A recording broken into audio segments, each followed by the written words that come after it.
बिस्मिल्लाहिर्रहमानिर्रहीम। This is Imran Ahmed and you are watching Sindh job academy YouTube channel. आज के इस लेक्चर में हम करेक्ट स्पेलिंग एमसीक्यूज हल करेंगे। अब ये लिए गए हैं इंटरमीडिएट कैटेगरी पास पेपर 2023 को जो टेस्ट हुई थी इंटरमीडिएट कैटेगरी की, वहाँ से लिए गए हैं। अब इससे आपको क्या फ़ायदा होगा कि आपको अंदाज़ा हो जाएगा कि किस नेचर के एमसीक्यूज आ रहे हैं। ठीक है जी। सो इंग्लिश पोर्शन में आपके 5 जो एमसीक्यूज हैं, ठीक है, वो किसके आएंगे? वो आएंगे करेक्ट स्पेलिंग के। सो इसलिए इस टॉपिक को आप डिटेल से पढ़ें और देखें। ठीक है जी।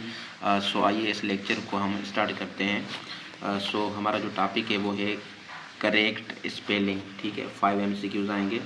36 नंबर हमारे पास क्या कह रहा है? 36। ठीक है, 36 हमें कह रहा है कि चूज़ दी करेक्ट स्पेलिंग किसकी। अब बेसिकली यहाँ पर जो वर्ड हमें दिया हुआ है वो वर्ड है कासल्स। ठीक है, कौन सा वर्ड है? Castles, CASTLES। ठीक है, अब याद रखें यहाँ पर जो हमारे पास टी है, टी यहाँ पर ये साइलेंट है, खामोश है। ठीक है जी। सो इसको हम कास्टल्स नहीं पढ़ेंगे, इसको हम पढ़ेंगे कासल्स। ठीक है, कासल्स। सो कासल्स की स्पेल क्या है? करेक्ट स्पेलिंग सबसे पहले आप लिखेंगे, ठीक है, सबसे पहले आप लिखेंगे कास्ट। क्या लिखेंगे? Cast, CAST, cast. उसके बाद लिखेंगे लेस, LES। सो ये क्या बन गया? कासल्स बन गया। ठीक है, टी यहाँ पर साइलेंट है, खामोश है, याद रखें। ठीक है, अब कासल्स का मतलब क्या होता है? कासल्स का मतलब होता है ये किले वगैरह जो होते हैं। ठीक है, ये जो पुरानी बिल्डिंगें वगैरह नहीं है, ठीक है, पुराने ज़माने में होती थी कासल्स, किले वगैरह, उसको हम बोलते हैं कासल्स। ठीक है, सो यहाँ पर करेक्ट आंसर क्या है, स्पेलिंग क्या है कासल्स की, आप नोट कर लें। ठीक है, 4 ऑप्शंस हमारे पास दिए गए हैं। सो यहाँ पर जो करेक्ट स्पेलिंग मुझे नज़र आ रही है वो आ रही है ऑप्शन नंबर ए में। ठीक है, सो यहाँ पर जो करेक्ट आंसर है वो क्या है? Option A, castles, CASTLES, castles मतलब किले। ठीक है जी। सो ये आप नोट कर लें, ऑप्शन ए यहाँ पर करेक्ट है। अच्छा, उसके बाद हमारे पास 37 नंबर पर जो एमसीक्यूज है वो क्या है? स्पेलिंग पूछ रहा है बेसिकली वैली की। किसकी पूछ रहा है? वैली की स्पेलिंग। ठीक है, वैली, VALLEY। ये तो बहुत सिंपल है, इजी है। ठीक है, वैली, VALLEY। सो यहाँ पर नोट करें, वैली में जो है ना हमारे पास जो एल है वो 2 मरतबा आ रहा है। ठीक है, डबल एल आ रहा है, VALLEY। वैली का मतलब क्या होता है? वादी। वैली का मतलब क्या होता है? वादी। ठीक है, सो ये आप नोट कर लें। Correct spelling of valley is VALLEY। अब हम देखते हैं कि ऑप्शंस में कौन सी करेक्ट स्पेलिंग है। सो यहाँ पर देखें ऑप्शंस, आप यहाँ पर जो करेक्ट स्पेलिंग है वो किस में है? ऑप्शन नंबर बी में है। ठीक है, VALLEY, वैली। सो ये हमारे पास करेक्ट आंसर हो गया।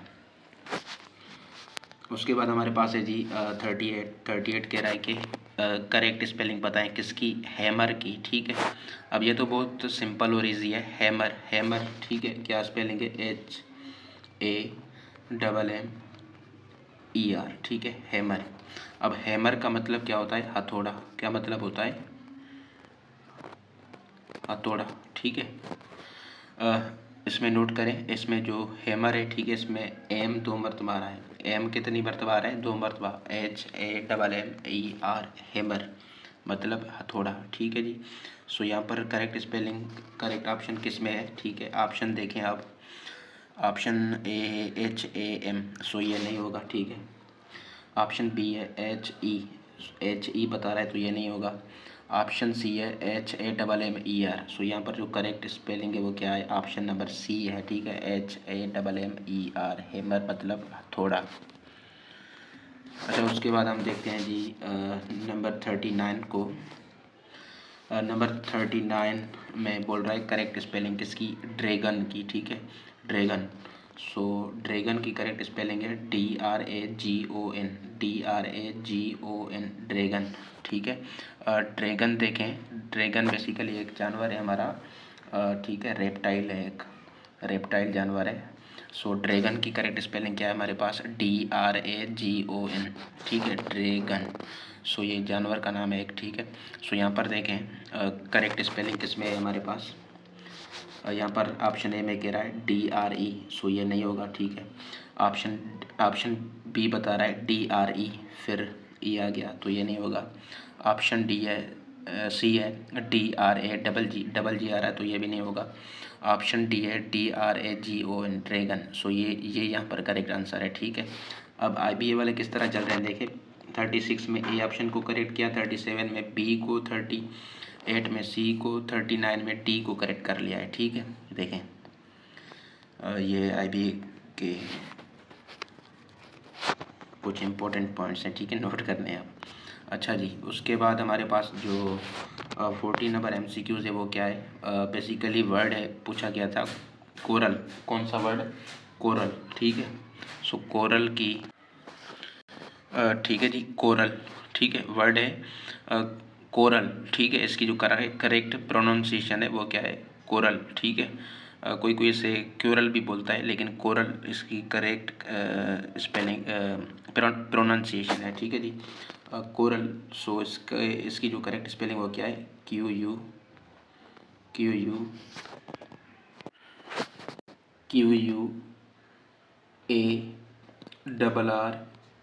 ठीक है, कोरल, QUARREL। इसमें जो है ना R 2 मर्त बाहर आए, नोट करें, ठीक है। QUARREL, coral. कोरल का मतलब क्या होता है? झगड़ा। क्या मतलब होता है? झगड़ा, ठीक है, झगड़ा। सो कोरल की करेक्ट स्पेलिंग क्या है? QUARREL, ठीक है जी। सो 14 नंबर MCQs में कौन सा ऑप्शन सही है देखें। ऑप्शन ए कह रहा है कि QUARREL। सो यहाँ पर ए ऑप्शन करेक्ट है इसमें, ठीक है। सो देखें ये करेक्ट स्पेलिंग के MCQ हैं, ठीक है। आपको इजी लेवल के भी पढ़ने होंगे, ठीक है, मीडियम लेवल के भी करेक्ट स्पेलिंग पढ़नी होगी, और उसके अलावा टफ़ लेवल के भी, ठीक है। बेसिकली मसला कहाँ पर आता है स्पेलिंग में कि हम रीडिंग नहीं करते, ठीक है। अगर हम रीडिंग नहीं करते तो हम जो रीडिंग तो करते हैं, ठीक है, बाज़ औक़ात स्टूडेंट्स कर रहे होते हैं, लेकिन क्या होता है कि हम इतना फोकस नहीं करते, इसलिए जो वर्ड्स हम पढ़ रहे होते हैं उनकी स्पेलिंग को नहीं देखते, डायरेक्ट मीनिंग निकाल देते हैं, ठीक है। सो इस वजह से हमें तकलीफ़ होती है, मुश्किलात पेश आती है करेक्ट स्पेलिंग MCQs में। बाकी ये कोई इतना टफ़ पोर्शन नहीं है, ठीक है, बहुत ईजी है। सो काइंडली आप जब भी पढ़ा करें, रीडिंग दिया करें, तो लाजमी जो है ना वर्ड्स को देखा करें, उनकी मीनिंग को भी, उनकी स्पेलिंग को भी, और उसके कंटेक्स्ट को भी। सो ये था आज का हमारा लेक्चर। उम्मीद है कि आपको समझ आया होगा। बाकी इंशाल्लाह दूसरे जो इंग्लिश के लेक्चर्स हमारे पास होंगे, जिसमें एरर डिटेक्शन है, सेंटेंस स्ट्रक्चर है, ठीक है, प्रीपोजिशंस हैं, सिनोनिम्स, एंटोनिम्स, वो भी इंशाल्लाह कवर करते जाएंगे पास पेपर से ही, और दूसरे जो इम्पोर्टेंट होंगे मैं वो कवर करा दूंगा। So thank you so much, stay blessed.